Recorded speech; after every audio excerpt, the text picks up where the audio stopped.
We need to be cautious, not to let anyone else see this grand collection. It could be extremely dangerous for both of us.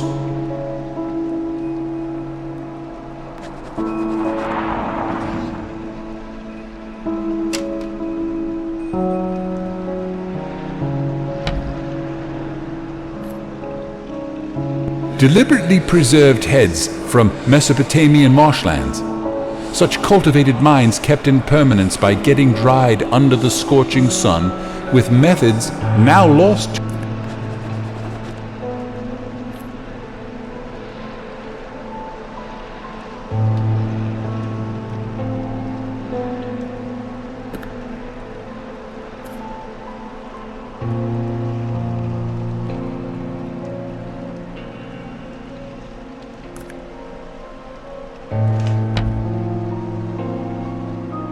A stuffed, subadult Nile crocodile, one of the oldest creatures still living on the face of the earth.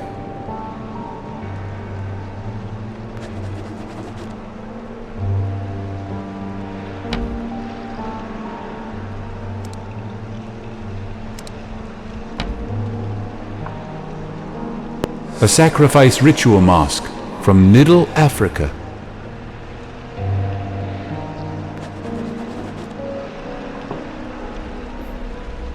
A medicine man mask from Northwest Africa.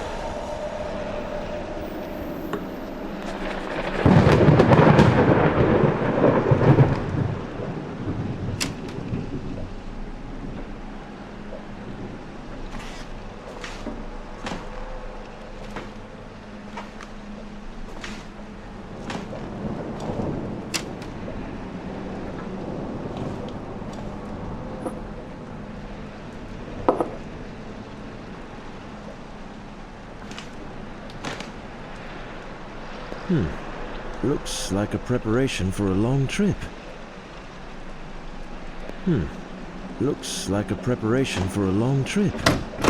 What?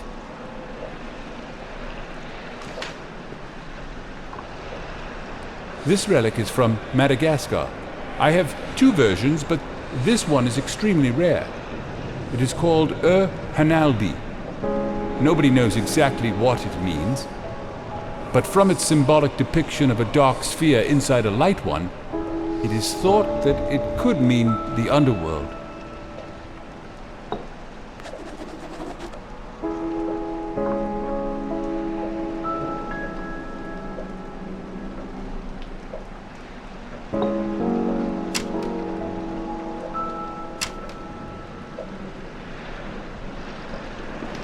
This is exactly the same room I've been in one of my visions.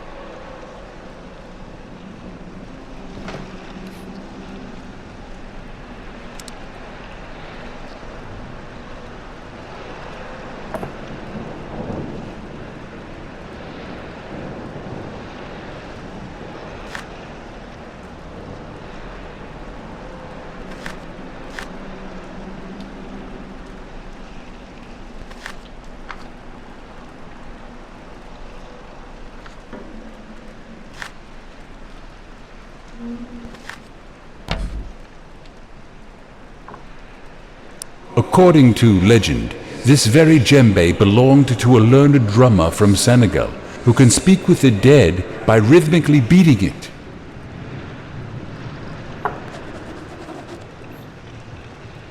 A native drum from the Asmat people of New Guinea.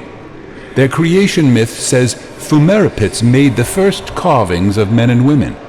By beating on this drum, Phumerapits caused the figures to dance, bringing them to life.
Looks like a preparation for a long trip.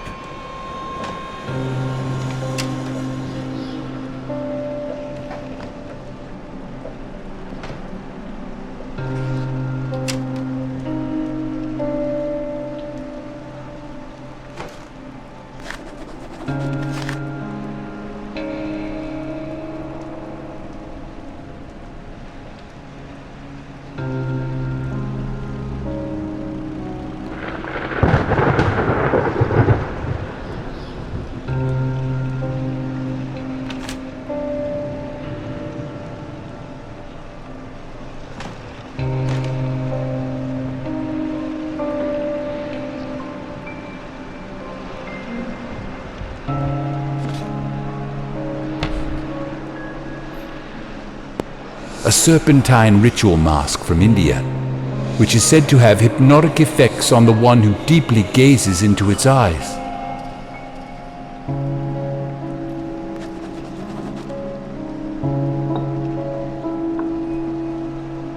Woodland Lizard Spirit Mask.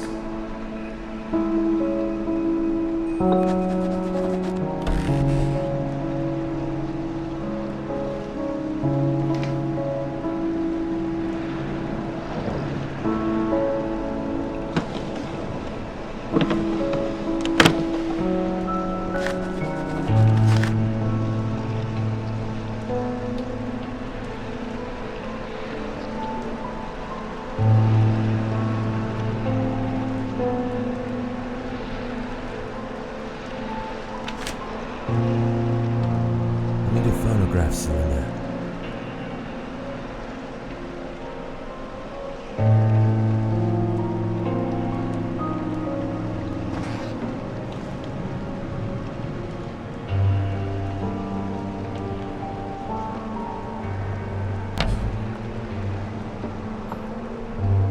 Mask of an all-powerful moon goddess esteemed by an eastern island tribe, now lost in time. It is from the private collection of the late famous hermit Klaus von Herdeth.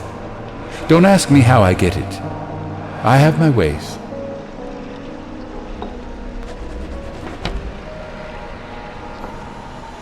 A cryptic mask with an untraced origin.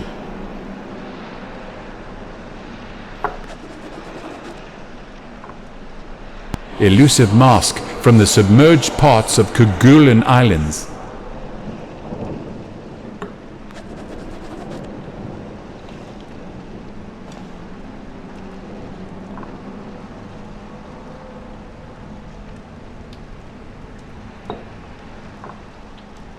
Skulls from New Guinea that are believed to be housing protective spirits.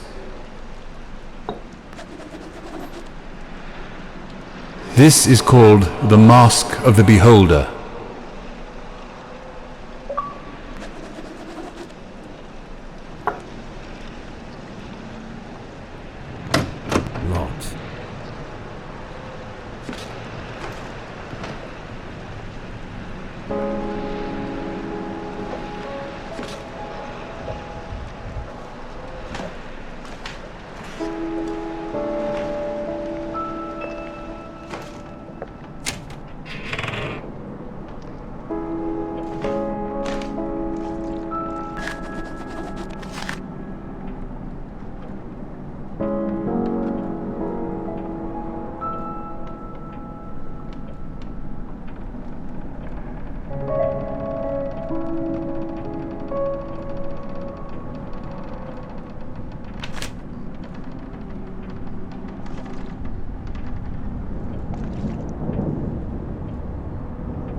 It's locked.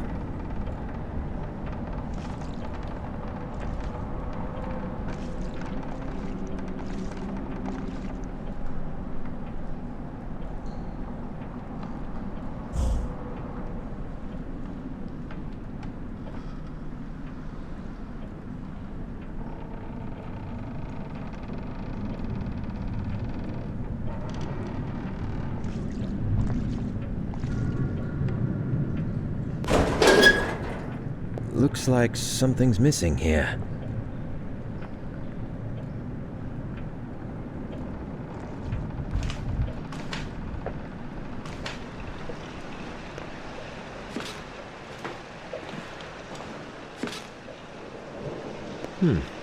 Looks like a preparation for a long trip.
It sounded like the floor is hollow back there.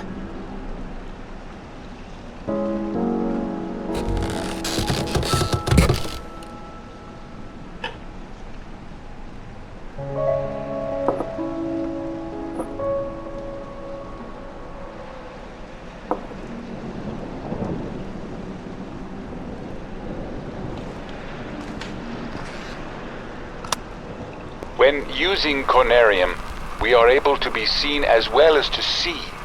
For some time, I was detecting a conscious something, previously unseen by my rudimentary vestiges. Only lately, it becomes clear to me. Now it comes into every session and seems to materialize more and more each time. I won't attempt describing it, but only would say that it's not benevolent. From what I can get from its glowing semblance, which I believe is used as a way of communication, it can sense you, only if you spend a considerable time within the sessions. I've read about it in the cursed Necronomicon and some elusive records compiled from deep-rooted Bedouin oral literature. Thus learned that it tries reaching the corporeal vessel to dominate and execute the wanderers of the beyond, such as ourselves. But again, against all warnings, I was a fool to believe that I can stop it with just simple signs and incantations. As a resort, we ended up lighting up the place with myriads of candles as well as electrical lamps, but still shiver with fear with every noise our rundown enclave is causing, isolated from ancient darkness of the night.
In archaic myths, lurking in shunned and forbidden volumes, I've been able to trace some parts, speaking about a device of non-terrestrial origin that is capable of much more than I could ever imagine. Ancient cornariums, I will call them. Machines which are said to have been built long before mankind ever tread on this planet. The very source of the design I've used to make my own version of the machine.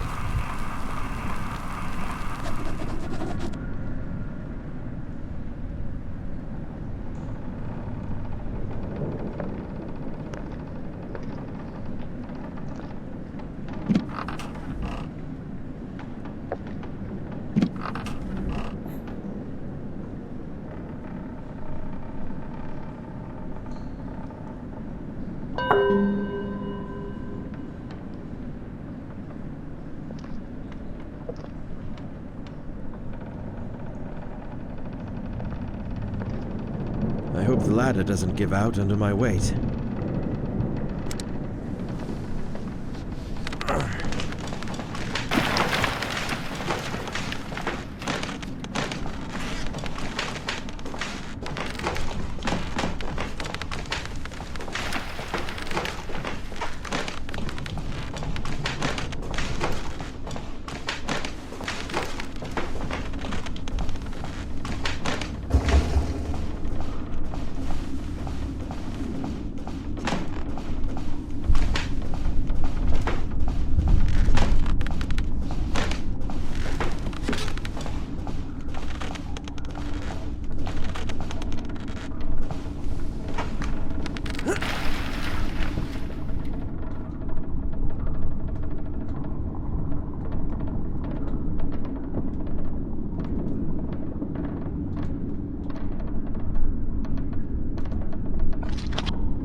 stuck.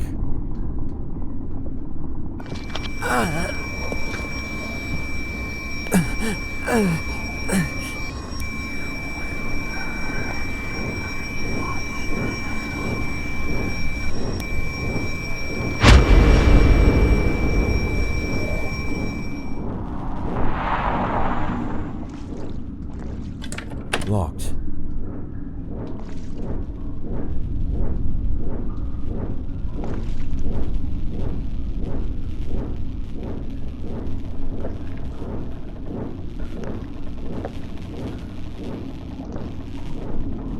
I need a phonograph cylinder.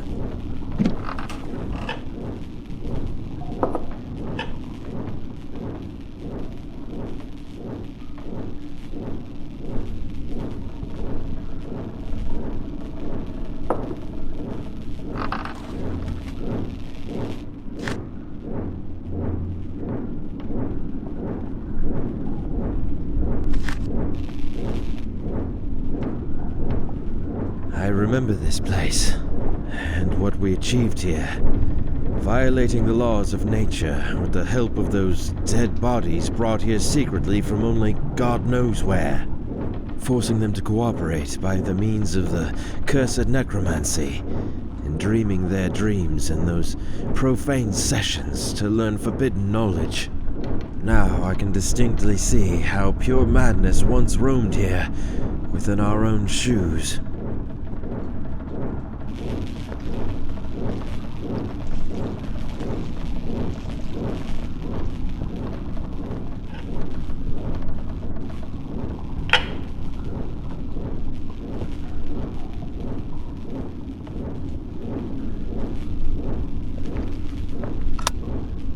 It is said that ancient Conariums have the ability to transfer one's mind outside, through the endless vacuum, into other receiving Conariums. Just think about the possibility of shedding off the earthbound mortal coil to reach to the stars and yonder, as a free agent to see the grand scheme above and beyond the third dimension. Being able to contemplate vistas and sense things you could never ever dream of, with the help of the bodily sensations. Finally, we shall overleap time, space, and dimensions, and without bodily motion peer to the bottom of creation. Yes, I know how this sounds to you. This is incomprehensible even for someone like me who spent almost a lifetime on such arcane topics. It is just sad to see. The knowledge has been out there all the time, forevermore, and we failed to read between the lines.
All those years of extensive research have not been in vain. Here it is, lying dormant and standing still beneath the eternally shifting sands of Ubal Kali for who knows how many millennia.